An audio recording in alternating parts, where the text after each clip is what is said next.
The exclusive home of the Utah Mammoth is on 97.5, the KSL Sports Zone.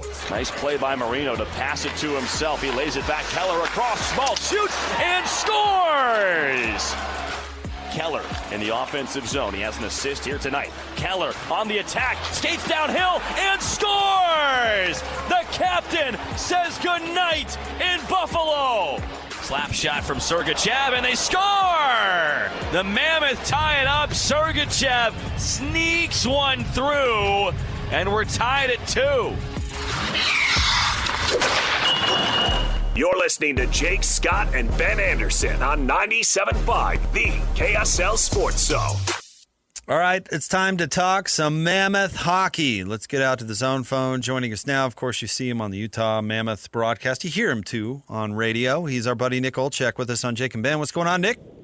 Guys, is that my walk-up song, the Vanilla Ice there? Oh, You're always on the that. ice. It can be, absolutely. I like that. Yeah. Very nice. I once had someone call me Vanilla Ice, so yeah, why not? That's great. So great to be with you guys as always. And how about the golden pipes of Mikey Folta there, bringing us in? Always does such a great job on the radio side, and yeah, really nice to see and hear a couple of his goal calls, and excited to be on with you guys today. Nick, you looked more like Vanilla Spice earlier this week, eating the spicy wings. How was that? Guys, it was brutal, man. It was absolutely brutal. I come from a household where there was very little spice put into our entrees growing up. Yeah, any hint of spice, even if I'm eating like orange chicken from Panda Express and they got the little red flakes in there, I got to toss it because I don't like sweating and needing a shower after I get done eating food. I want it to be a comfortable experience, not uncomfortable. But it was great. It was an awesome segment. I saw my life flash before my eyes once I tried the Dragon Scorpion Ghost Habanero sauce. I didn't even know that was a thing, but it is. And we had Kim and I had some fun there on the set. So I couldn't feel my face for about an hour after I ate that one, but the rest of the night ended up pretty good with the 2-1 win in overtime in Buffalo. I agree with you, Nick. Who wants to sweat it out while you're eating? Call me a come bland on. food I've fan been all you eating want. the spiciest jalapeno chicken all week. Yeah. I keep going Hard back pass. to it. I'm with you, I Nick. can't. Hard pass. I'm a wreck. My body's a wreck for the next couple of days, too, because it's a shock to the system. It's like you're not used to eating something this spicy. But, look, I know different cultures, you grow up eating spice, all that, 100%, do your thing. But for me, that's a no-shot. That is a no-shot for sure. All right, tough one last night for the Mammoth in Toronto, dropping 5-3. And we love having you on the show, if for no other reason than you're helping me learn NHL hockey a little bit better. And Ben and I are both familiar with what it's like to go back-to-back in the NBA. Talk to me a little bit about going back-to-back in the NHL, and is this one of those games maybe you can chalk up to that scenario? Plus, I think you could also add the fact that though the Leafs have not had a great start to the year, they're still trying to find their identity, considering they're without one of the best players in the league who moved on to Vegas, that being Mitch Marner. You're not only playing a back-to-back that you went to overtime, and I know you didn't spend the entirety of overtime in Buffalo because Clayton Keller, the captain, ended the game there pretty early, but back-to-back, not a lot of travel, of course. It's only about a 25-minute flight from Buffalo to Toronto, but you're still getting in a little bit later. You're going to bed a little bit later. But the first thing that Coach Andre Tourney and these players would tell you is that there's no excuses. But you look at that game, I think in totality, wasn't perfect from Utah, but they were still very much in the game, and it was still a game that really could have gone either way, especially when you get to the halfway point of the third period, where that's where the Maple Leafs kind of took over from there. And I just felt like one area or two areas that Utah were second best last night against the Maple Leafs were on the walls in the defensive zone is one. And that's been an area all year that they've been so good at, because if you don't win the walls in the defensive zone, you're going to end up spending a lot more time in there, right? A 30-second shift then turns into a minute and 20-second shift. And when you just played a game the night before, that starts to wear on you, even if you are an elite-level conditioned athlete like all of these guys are on the Utah Mammoth. And by winning the walls, to me, it's who there's a little bit of a rugby scrum, or the the puck is pinned against one of the sideboards in the defensive zone in Utah's end. Who comes out with it? Is it a scramble that turns into Utah possession because they were able to outnumber the opposition or win a battle or secure a 50-50 puck that could have gone either way? Or is it the opposition that's able to come out with it quickly? And when they come out with it, there were just too many times where I felt like Utah was caught puck watching. Too many guys were in really good position. They were where they were needed to be. But when you get caught mesmerized by the puck, the game of hockey moves too fast.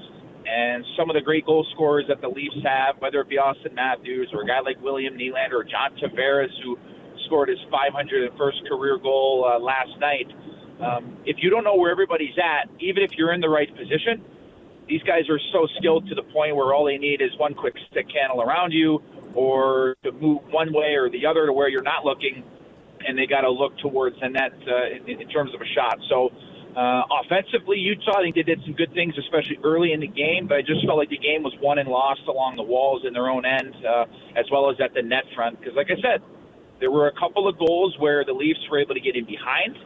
They were able to take advantage of a couple of Utah Mammoth players who were caught staring at the puck and not realizing what was going on around them.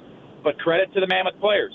They were in the great position, just caught a little bit puck watching too much. Kind of like, guys, when you're driving on the highway and you're just staring straight and you go to change lanes and you don't look in your rearview mirror, and then you maybe get into a little bumper-on-bumper action. Well, that's kind of the case. So being a little bit more aware was an area that Utah needed last night. Didn't come to fruition, so they got 2 days off, and then they'll head to take on the Montreal Canadiens and then the Ottawa Senators on a back-to-back. 7 straight wins followed by losses in 3 out of 4. But they did lose to the Oilers, Tampa Bay, and Toronto, as we saw last night. And I know they don't have the best starts to the season, but do you expect those 3 teams that they lost to be in the mix at the end of the year? 100%. Those teams in particular are some of the cream of the crop in the NHL. And look, it's always great to get off to a great start, right? Sometimes it's live and die with the first 10 games. And there's the old adage that a really high percentage of teams that are either in a playoff spot or are between 3 to 4 points out of a playoff spot come the 1st of November. That's kind of the determining factor of who's going to make the playoffs. Still think it's very early for that, but look, at the end of the day, those teams, whether it be the Lightning, whether it be the Maple Leafs or the Edmonton Oilers, I think that those teams they're too good to fail. And of course, you never know what happens throughout the course of a season. Injuries, guys have tough years. That's why the game of hockey is so difficult to predict and try to forecast exactly what teams are going to be in, which teams are going to be out. But those 3 teams in particular, guys, those are 3 of the best teams in the league, no matter whether they've had good starts or not. And for Utah, 7-game win streak, that was great. And they, as you had said, lost 3 of the 4 games out of it. Okay, well, you're going to hit a tough stretch at some point. But the thing is to not let that 2-game losing streak turn into 5 or turn into 6. And I think that's the one part of this team that, of a lot of other things, has been so impressive this year is they haven't allowed games to snowball, whether it's game to game or within the game. When they give up 2 quick goals, they're right back up on the horse. So 2 days off, then you get to go take on 2 young, skilled, high-flying teams in Eastern Canada. So last night, Alex Ovechkin banged home his 900th goal, the most of all time. And he's, 6 in front of Wayne Gretzky. But just to give people a little perspective, Sidney Crosby, is contemporary, obviously. He has 270 more goals than Sidney Crosby, which is just wild. So I guess my question is, will this ever be broken? Wow, that is the question. And just to provide a little bit of context too, guys, Sidney Crosby, arguably, I mean, he's a Mount Rushmore player for me, no question.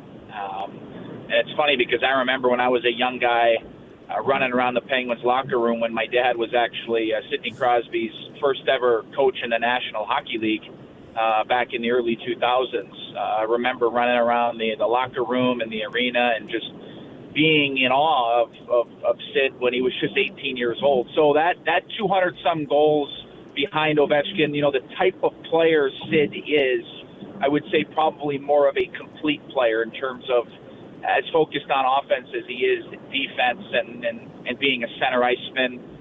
More times than not, center icemen don't score as much as wingers. So just a little bit of context there, but 100%. Those two guys will forever be connected, considering the timeline of which are going to be some of the most watched and looked back on moments really in NHL history. But will anybody ever reach 900 goals? I thought no one would ever surpass Wayne Gretzky. So for me to say it's never going to happen would be extremely naive and ignorant to say.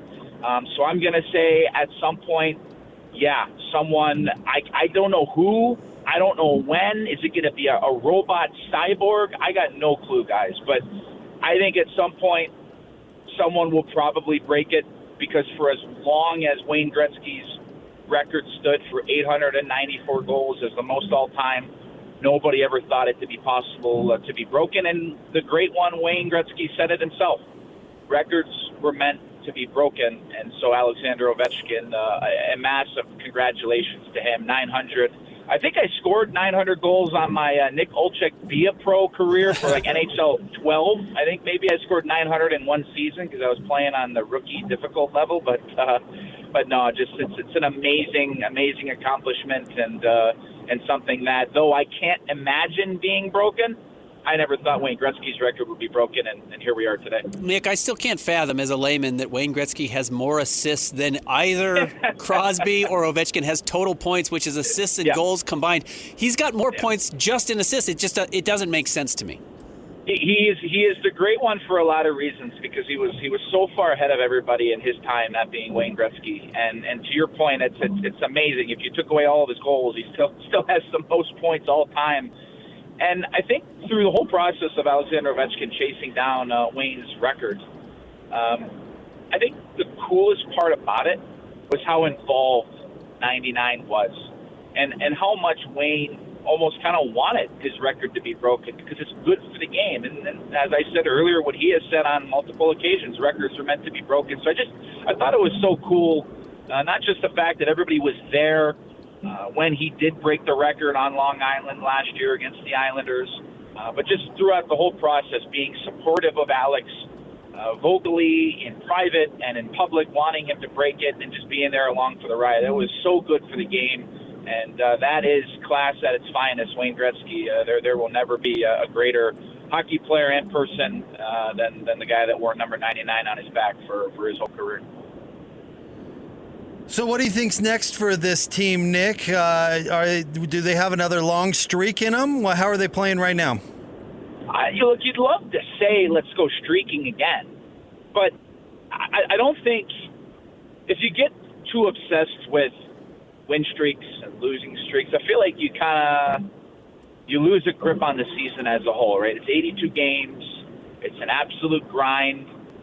You're going to go through stretches where you're great, where you're not great. And I've always been a big believer, guys, is that throughout the course of an 82-game season, there's going to be 20 games where you're lights out. 20 games where everything goes your way. The puck bounces your way. You get all the calls. The other team's goalie has a bad night, which helps you out, but you're just playing guns a-blazing. And then you're going to have 20 games where you might as well have left your legs at baggage claim, and you just don't have it, right? Sometimes we wake up and we just have a bad day. Okay, so you got 20 games where you're unstoppable, 20 games where it doesn't matter what you do, the puck bounces the other way. But to me, it's what you do with those other 42 games that are a grind. The other 42 games that could go either way, close games, one-goal games. A game could swing on a power play that you get halfway through the third period, where if you don't score, you probably lose the game. If you do score, you take the lead, you get some momentum, you go on to win that game. So I just feel like right now for this team, they're still very much in a good headspace. Yes, I know you've lost 3 of your last 4 after the 7-game win streak, but that the win streak wasn't going to continue on forever. They've had a tough patch in their schedule right now. They're going up against some great teams. It's going to continue to be that way. You got 2 more games on the road, then you come back home for a homestand. And let's not forget, too, these guys played a lot of road games in the last segment here of their schedule. So where do they go from here? They get right back up on the horse. you're taking on a Montreal Canadiens team, guys, who highly, highly, highly offensive, always looking to take chances, always looking to be risky with the puck, but they give up a ton. That game has a real chance to be a high-scoring game, a 5-4 type of game, a 6-5 type of game, because especially the Canadiens, while they score a lot, they give up a lot. So for the Utah Mammoth, continuing to get back up on the horse, execute on the chances that they have, be a little bit better in the defensive zone. Those will be a couple things to get back at it. But I'm not worried at all about this game because we've seen what they've done so far and where this group is at. Yeah, the recent stretch hasn't been great, but no reason why they can't get back up on the horse to end this road trip. He's always willing to go streaking. He's our good buddy Nick Let's Olczyk. go streaking. Jake got arrested last time he said that. Yeah, so. I can't do that I can't be a repeat offender. We got some friends in high places around here, so we'll be all right. We'll be all right. We'll be all right. We'll be all right. Nick, we are a huge fan of yours. Thank you for coming on with us. I can say the same to you guys. We'll talk soon. Thanks, Nick. That's our buddy Nick Olczyk. Catch him on the TV and radio broadcast for the Utah Mammoth.